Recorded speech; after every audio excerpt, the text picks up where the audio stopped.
Sometimes reality turns out to be far stranger than anything we could imagine. And today I am going to walk you through 3 stories that prove it beyond question. Each one more unsettling than the last, so stay with me until the end to see just how bizarre things can get. Before we begin, if you're drawn to strange, dark, and mysterious stories told in a narrative format, you've found the right place. That's what we do here, and we release new episodes every week. If that resonates with you, make sure to hit the like button, subscribe, and turn on all notifications so you never miss our weekly drops. Now, let's get into today's stories. On the night of the 14th of December, 2024, a woman in her mid-30s named Priya was getting ready to sleep inside her home in Chahankalo village, a small rural settlement in central India. She put on her pajamas, brushed her teeth, and settled into bed alone, waiting for her husband, 35-year-old Anand Yadav, to finish bathing and come join her. As Priya lay there, she couldn't help noticing how utterly silent the house felt. And that quietness constantly reminded her of a deep ache in her life. She desperately wanted a child, but she and her husband had struggled for years to conceive.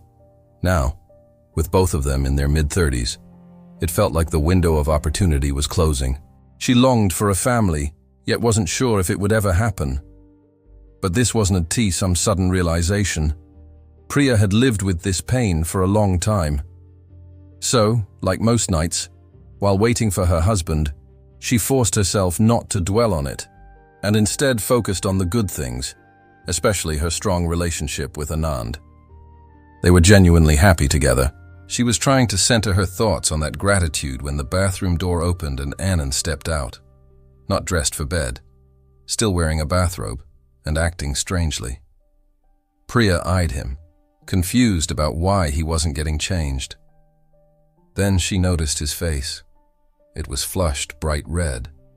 Something was clearly wrong. Before she could say a word, Anand suddenly bolted out of the bedroom, still in his bathrobe. Priya jumped up, running after him, trying to understand what on earth was happening. Outside, she found him collapsed on the ground. She had no idea what could be causing this. She rushed to him, rolled him onto his back, tried shaking him, but his face was still an alarming shade of red and he wasn't responding at all, almost like he'd lost consciousness. With no idea what else to do, she sprinted to a nearby relative's house. Family members rushed back with her, lifted the unresponsive Anand into a vehicle, and sped to the hospital. When they arrived, Priya jumped out first, leaving the others with Anand, and ran inside to alert the staff. She told the front desk that her husband wasn't breathing, wasn't responding, and was still in the car. Medical personnel immediately raced out, brought Anand inside, and soon Priya was chasing after the swarm of doctors and nurses pushing him on a gurney toward an exam room. Once inside, Priya stood off to the side as the team worked around him. From where Priya was standing, she couldn't really see the details of what the medical team was doing, but she could see the lead doctor working over Anand, trying different checks to trigger any kind of response. Then abruptly, she watched the doctor pause, lean back, and his expression shifted into something unmistakably sympathetic. He looked over at Priya and told her that her husband had passed away. For Priya, everything had unfolded so fast that her mind couldn't keep up. Instead of breaking down immediately, her first reaction was disbelief. How could he be dead? Anand was young, only 35, healthy, physically fit, emotionally stable, socially active. Absolutely nothing about him suggested he was at risk of sudden death. So she pressed the doctor for an explanation. What killed him? But the doctor could only say he didn't know. The only way to determine the cause would be a full autopsy, because there was nothing outwardly obvious.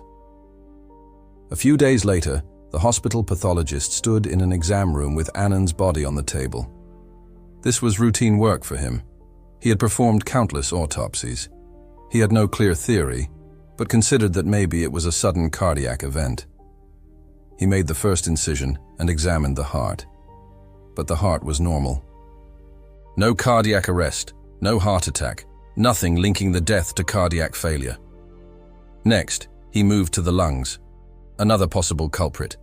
But the lungs showed no abnormalities either. One by one, he checked every major organ, searching for any clue, and found none. There was simply no anatomical reason this man should be dead. Confused, but still methodical, the pathologist continued. When he opened Anand's throat, he recoiled in shock. In his entire career, he had never encountered anything like what he was seeing. It would later become clear that Priya wasn't the only one grieving over their inability to have a child. Anand, too, was devastated at the thought that he might never become a father. Without telling his wife, he had sought help. But not from licensed medical professionals. Instead, he turned to a tantric, a practitioner of occult rituals, who gave him specific instructions for a ritual that supposedly guaranteed fertility if performed exactly right. Anand believed in the ritual. He gathered the required materials, brought them home, and on the night he died, while Priya waited in bed and he was alone in the bathroom, he carried out the ritual. And it was that ritual that killed him.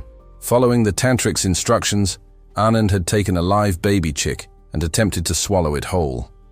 He believed this act would ensure he and Priya could finally have a child.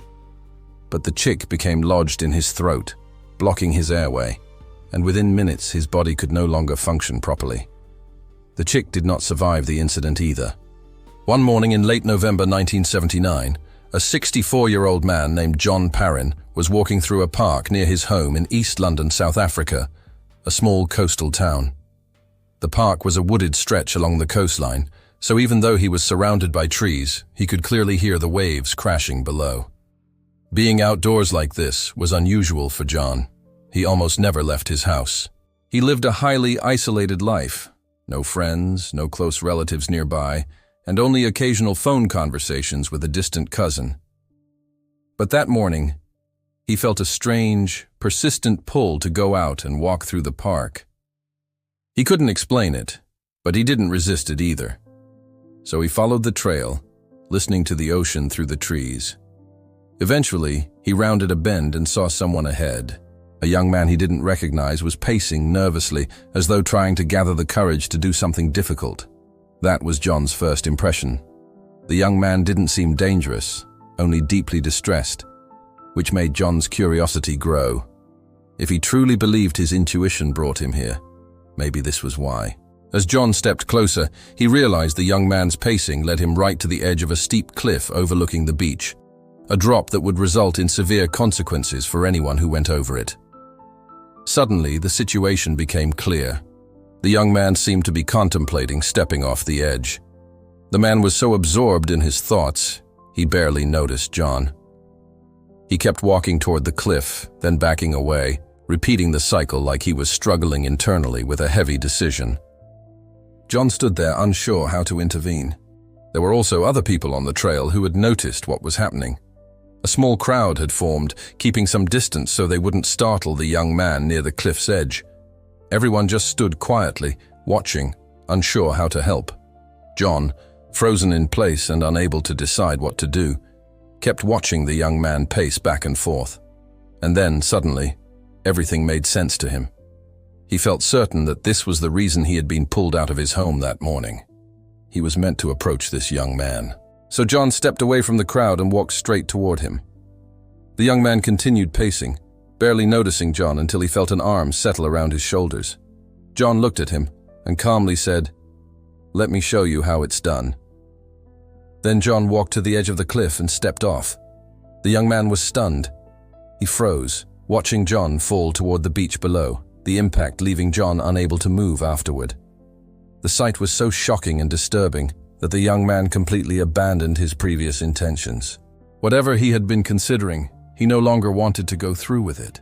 Witnessing the reality of what he had almost done made him realize he actually wanted to continue his life. And in a strange emotional way, he felt grateful that John A.'s actions had jolted him out of his despair and forced him to rethink everything. At 1 o'clock in the morning on the 3rd of March, 1944, a young train operator named Michel Paolo was standing in the caboose of a freight train slowly climbing a mountainside in southern Italy. Michel was responsible for controlling the brakes on the rear half of the train, and on this particular night, He had to stay extremely alert. The conditions were dangerous enough that he wasn't too sure they'd even reach the next station. First, it was raining and snowing, making the tracks slick and reducing the train's traction on the incline. Second, the engine wasn't performing normally, largely because the company was forced to use a low-quality coal. It was 1944, World War II was ongoing, and most of the good coal had been diverted to military use. And finally, the train was far heavier than it should have been. Although it was meant to carry only a small crew and freight, more than 500 people were secretly riding along, weighing the train down. With the war displacing entire communities, many people tried to escape devastated areas by hiding on trains. Michelle and the rest of the crew knew they were there. They could see them inside the cars and even on top of them. And although protocol required the crew to call security and remove the stowaways, they chose not to. They felt sympathy for the people hiding on board and believed that letting them continue their escape was the more humane choice. But on this particular night, with the tracks slick from rain and snow, the low-quality coal causing the engine to underperform, and the massive extra weight from the stowaways, Michelle felt that if there was ever a moment when the train might fail to climb the mountain, this was it. That was why he remained on high alert. If the train reached a point where it could no longer push upward for any of the reasons he feared, it would begin sliding backward down the mountain. That situation would be extremely dangerous, and it would fall on Michelle, along with the engineers at the front, to activate the brakes quickly enough to stop any movement. So Michelle kept his hand near the brake lever, watching for even the smallest sign that the train was struggling. As they began their ascent, things seemed manageable, but Michelle, who knew this train well, could tell it was working far harder than normal. Up ahead was a tunnel they needed to pass through before completing the climb. Michelle believed the tunnel was their best chance. The covered section would give them dry, clean tracks, allowing the train to gain momentum and carry that momentum through the rest of the climb. He anxiously watched as the train chugged toward the tunnel. If they could just reach it, he thought, the rest of the ascent would be possible. Inch by inch, they approached. Then he felt the front of the train enter the tunnel and, just as he hoped, the train began to pick up a little speed as more cars moved onto the dry tracks. But then, unexpectedly, the train began to slow down again, even as it continued entering the tunnel. It was late at night. Visibility was poor, and Michelle could not see what was causing the slowdown. He could only sense it. By the time the caboose, where Michelle was stationed, reached the tunnel entrance, the train had lost so much momentum that it came to a full stop, leaving only the final car, the caboose, still outside. Roughly 99% of the train was inside the tunnel. Michelle and his car were the only parts still exposed. Normally, the conductor in the front car was responsible for making decisions during unusual situations. And although this was not an immediate emergency, the train wasn't a T sliding backward, Michelle could tell something was wrong. They should not have stalled here. If anything, the tunnel should have been the point where they gained enough power to finish the climb. He had no idea what had caused the halt, but his training reminded him to stay cautious. For all he knew, the train might begin drifting backward slowly, without the crew noticing right away. So he stayed ready, his hand close to the brake, prepared to act the moment anything shifted. Michelle kept the brake lever in his hand and waited for a signal from the conductor. The conductor was supposed to use a sequence of whistle blasts that Michelle could interpret, instructions such as applying the brakes fully, coming forward, or taking other specific actions. But there was nothing. Absolute silence, except for the faint idle of the engine far ahead. Michelle began to feel that something was very wrong. There was no logical reason for the train to be stopped here, and the lack of any signal only made the situation more suspicious. Trusting his instincts, he made a decision. Even without a whistle command, he stepped away from the caboose and began walking forward through the train. He moved into the next car, the first one fully inside the tunnel. It was pitch black. It was 1 o'clock in the morning, and he only had a flashlight, but he avoided using it because the car was filled with sleeping stowaways. These people had endured enough hardship already. Michelle didn't want to disturb them. Quietly, he walked through the aisle. Everything seemed normal. Most of the passengers were asleep. But as he approached the door to the next car, he began to notice a new sound, a deep, rhythmic thumping echoing from somewhere outside, in the darkness of the tunnel. Something was striking the rock walls or the track bed, though he couldn't tell what. Still unsure what was happening, Michel continued forward into the second car. The strange thumping continued outside. The train remained motionless. No whistles, no signals, nothing. Halfway through that car, he realized something else. It was far too quiet inside. Normally, each car was packed with dozens of people resting shoulder to shoulder. There should have been soft breathing, shifting, murmurs, but this car felt unnaturally silent. For the first time, Michel lifted his flashlight and aimed it at the floor in front of him. Then he slowly swept the beam across the sleeping passengers. What he saw caused him to drop the flashlight instantly and sprint out of the tunnel in sheer panic. It would later become clear that Michel A.'s concerns about the train struggling up the mountain were justified. By the time the locomotive entered the tunnel, even though the tracks inside were dry and should have given the train a boost, the other factors were simply too overwhelming. The enormous extra weight from the hundreds of hidden passengers and the weak engine running on poor quality coal. The locomotive didn't have enough power to keep climbing. It slowed, then stopped entirely. Once that happened, the crew at the front needed to react immediately. They had to force the engine back into motion by shoveling as much coal as possible into the furnace to build up enough steam to push the train forward again. That surge of power was the only way to continue the journey. They needed to force the engine back to full power, essentially rev it up and push it past its limits. But to do that, they had to load an enormous amount of coal into the furnace.